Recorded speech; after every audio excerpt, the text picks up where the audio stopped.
Community, it starts here. Today we're looking at how we can support each other in community, whether it be sharing a meal or showing up for someone who is hurting. There are so many ways we can support one another in community. In fact, it was just a few weeks ago when a woman in a small group here at Prince of Peace lost her husband. When the group found out that her husband had died, they showed up for her in so many ways to support her. They prayed for her at their gathering. They showed up at the funeral, and they didn't just show up. They showed up by greeting people at the doors. Anyone who walked in was greeted by someone from her group. They also ushered during the service, and they took on the help of working with people in the kitchen, setting up tables. And then after the funeral was over, their support didn't end. In fact, they continued to call her, to pray with her, and to spend time with her as she goes through this difficult time. The support that she received from her small group has been amazing. And that's what it means to be a community that supports one another. Well, in today's reading from Paul in the book of Romans, Paul is encouraging the Roman church to support one another. He emphasized that to be community is really to be supportive of one another. He mentions that support comes from using the gifts that God has given each and every one of us. He goes on to say that as a community, we honor one another through sharing those gifts through God's love. Now, the words that Paul wrote weren't only for the church in Rome. They're for all of us right now. So today's reading comes from the book of Romans, the 12th chapter. Just as our bodies have many parts, and each part has a special function, so it is with Christ's body. We are many parts of one body, and we all belong to each other. In His grace, God has given us different gifts for doing certain things very well. So, if God has given you the ability to prophesy, speak out with as much faith as God has given you. If your gift is serving others, serve them well. If you're a teacher, teach well. If your gift is to encourage others, be encouraging. If it's giving, give generously. If God has given you the leadership ability, take the responsibility seriously. And if you have a gift for showing kindness to others, do it gladly. Don't just pretend to love others. Really love them. Hate what is wrong. Hold tightly to what is good. Love each other with genuine affection and take delight in honoring each other. Here ends our reading. Paul says it like it is. Don't just pretend to love others. Really love them. Well, we love when we support those in our community using the gifts that God has given us. That's exactly what Paul was hoping for in the Church of Rome and for our church and our communities where we live and where we work and where we worship. We've all been given gifts to share with others in community. And as we share our gifts in community, we are sharing God's love. Jesus is the perfect model for living out this in community. He lived His love by supporting those who really needed help in the community. And we follow Jesus by doing the same thing in our community, sharing what we have to support one another. Now, as a community, we come together not to agree on all things in life. That's not even realistic. And it certainly was not what Paul intended in his letter to the Romans. Paul knew that every community is built of individuals, all with various opinions and ideas.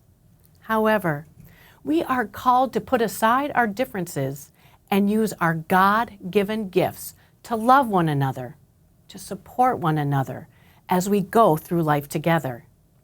And when we support one another, we share the love of God every time. This just happened this week. There was a woman in my neighborhood community who sent out a text inviting our neighborhood to support between 20 and 30 people this year at Christmas. This is what her text said. Reaching out to get a count for the annual Adopt a Family event. We have sponsored 20 to 30 people in the past. Let me know if you are in. Okay, literally, within 1 hour, 19 families responded to sign up. Now, my neighbor has the gift of organization. Her day job is project manager, but she's taken her gifts of organization to support our community. Did you know that you have gifts to support others in community as well? Well, what are some of the ways your support works in your community? Well, if you're confused, you may be like many people who have a hard time identifying their gifts. You may even think, what do I have to offer? Well, we often think of what we can't do before we acknowledge what we can do. Why is it so hard to imagine ourselves as having something, a gift, to offer and support? Well, maybe it's because some of us are prone to compare ourselves with others. We are not as smart or as athletic or handy or talented as others. So instead of focusing what we can offer, we often get caught up in what we can't do. I actually find myself doing that very thing. You know what? I can't sing like the people who sing on the platform during worship. I certainly can't fix things like the facilities staff. And organizing really isn't my gift either. I actually tried to organize a book club in my neighborhood. The only way the book club survived is that my neighbor took over the organization. Well, it's not hard to find things I can't do well. But you know what? There are some things that I can do.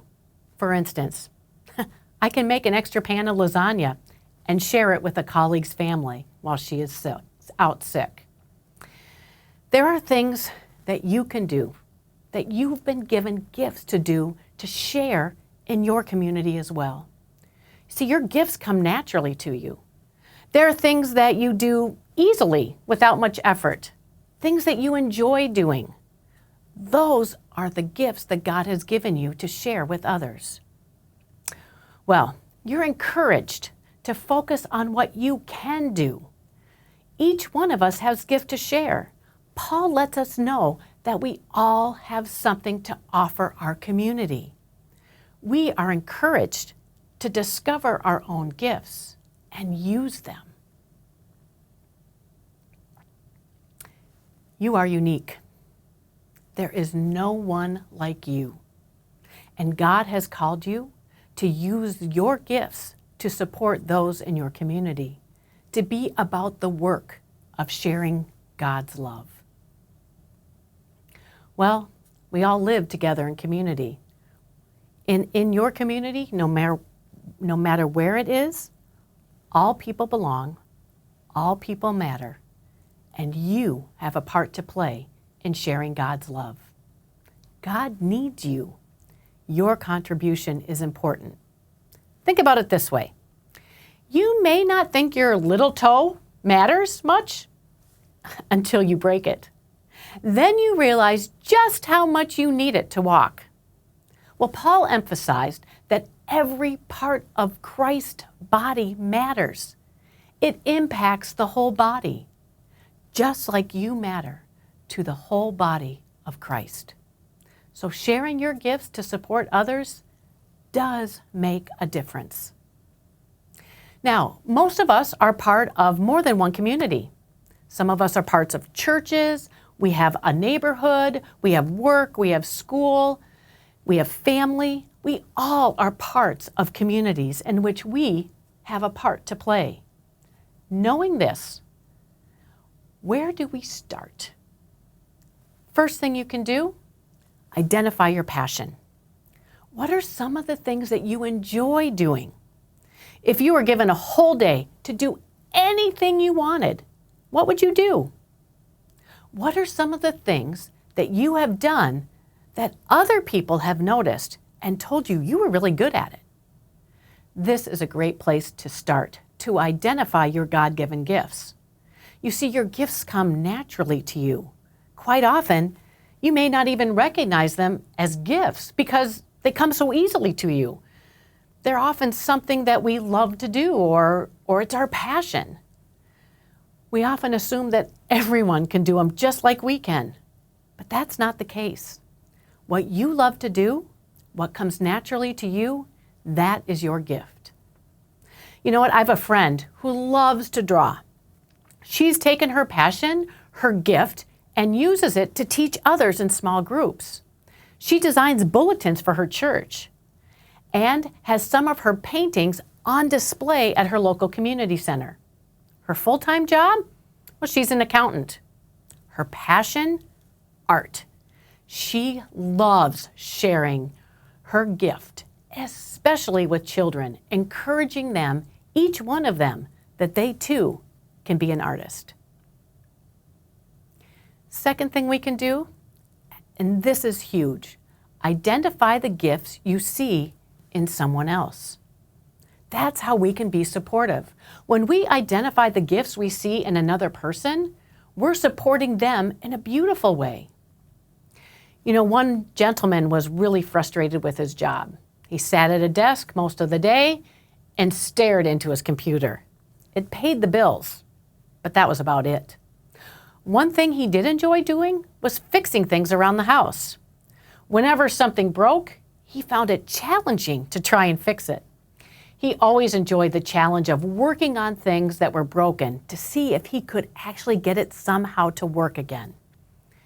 Now, he never saw his ability to fix things as a gift or how it could use to support someone until he was approached by someone at Prince of Peace. Someone saw his gift and invited him to use it. And soon he joined a group of men who worked diligently in restoring and creating new ways to keep our building functioning and up to date. His gift of fixing has supported his community for a very long time. You see, when we see something in another person, we see it as a gift to share, we're not only supporting that one person, we're supporting a community by taking the time to speak up and to share with that person, hey, I see you're really talented in this. I think that you can do a lot with this gift. And then you know what happens? We have no idea what God will do with that gift and how that can support and how it can change a life. So I invite you to watch this video. I have a lot of memories from when I was a child. One that's always stuck out to me though was when I was about 10 years old and I was in school and I struggled. And I didn't struggle with English, math, or science. I struggled holding still. And I would try to listen and focus and process ideas, but I couldn't help myself. And to be honest, I would sit there and then I would just start tapping. And the students in the class would look at me and they'd say, hey, stop tapping. A lot of the time, I didn't even realize I was doing it. And then eventually even the teachers got after me and they would yell at me and they'd say, Clint, you have to stop tapping.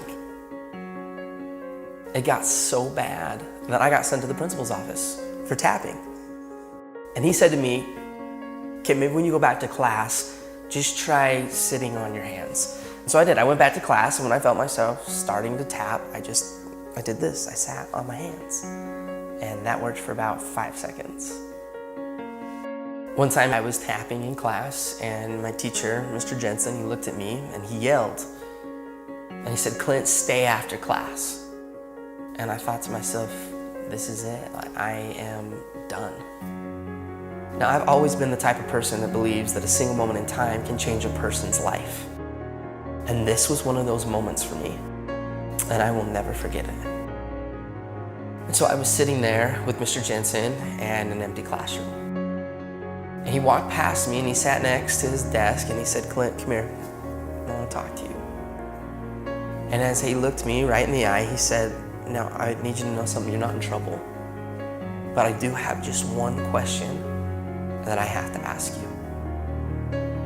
And he said, have you ever thought about playing the drums? And in that moment, Mr. Jensen, he leaned back and he opened the top drawer of his desk. And he reached in and he pulled out my very first pair of drumsticks. And he held them in his hands and he looked at me and he said, hey, Clint, you're not a problem. I think you're a drummer.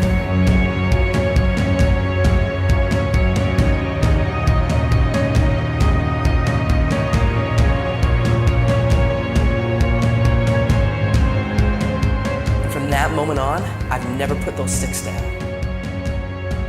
I've toured, recorded, and played drums all over the world. My whole college education was paid for with drumsticks in my hand.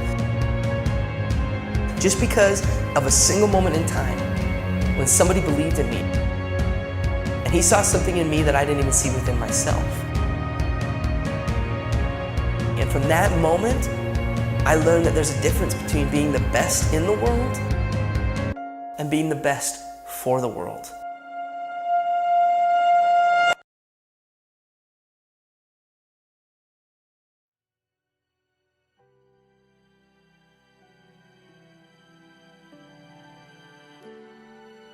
You know what? Mr. Jensen shares his gift as a teacher to support a young child, and it changed his life. You and I were called to support and build each other up as a community, and when we do, God uses it to change lives. How will you use your gifts to support someone today?